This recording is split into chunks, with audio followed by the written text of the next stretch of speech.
উসমান রাদিয়াল্লাহু আনহু ধনী ছিলেন কিনা? তো নবীর কাছে গিয়ে বলছেন যে আমার ধন সম্পদ খুব বেশি বাড়ছে, ইয়া রাসূলুল্লাহ আপনি সম্পদ একটু কমানোর দোয়া করেন তো আমার জন্য। চিন্তা করা যায় মানুষ এমন দোয়া কেউ করবে এই যুগে? নবী সাল্লাল্লাহু আলাইহি ওয়াসাল্লাম বললেন তুমি উটের পিঠে গাধার পিঠে খাওয়া দাওয়া করো। তো তিনি খাওয়া দাওয়া করেন। এখন কয়দিন পরে, কয়দিন বলতে কতদিন আল্লাহ ভালো জানেন, তিনি এসে বলছেন ইয়া রাসূলুল্লাহ আমার তো সম্পদ আরো আগের চেয়ে বাড়তেছে, দেখি আপনি কি দোয়া করলেন? সম্পদ আরো বাড়া শুরু করেছে এখন।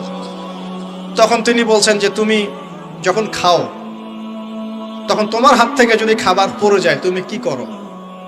তিনি বলেছেন আমি আমার হাত থেকে খাবার যদি পড়ে যায়, একটা দানাও যদি পড়ে যায়, আমি উটের পিঠ থেকে নেমে সেই খাবারটাকে তুলে পরিষ্কার করে তারপর খাই। উসমান রাদিয়াল্লাহু আনহু এত ধনী মানুষ, তিনি প্রতি বেলায় 100 মানুষকে খাওয়াতে পারেন, কোনো সমস্যা নেই। তিনি একাই তাবুকের যুদ্ধে 30,000 সৈন্যের দায়িত্ব নিয়েছেন। 30,000 সৈন্য 3 মাস যাবে, যাত্রা বিরতি করবে, খাবে দাবে, তাদের ঘোড়া অস্ত্রশস্ত্র সব দায়িত্ব একজন ব্যক্তি বহন করেছেন, উসমান রাদিয়াল্লাহু আনহু। কত বড় ধনী আপনি চিন্তা করেন। উনার মতো ধনী কোনো পররাষ্ট্রমন্ত্রীও নাই পৃথিবীতে এখন পর্যন্ত।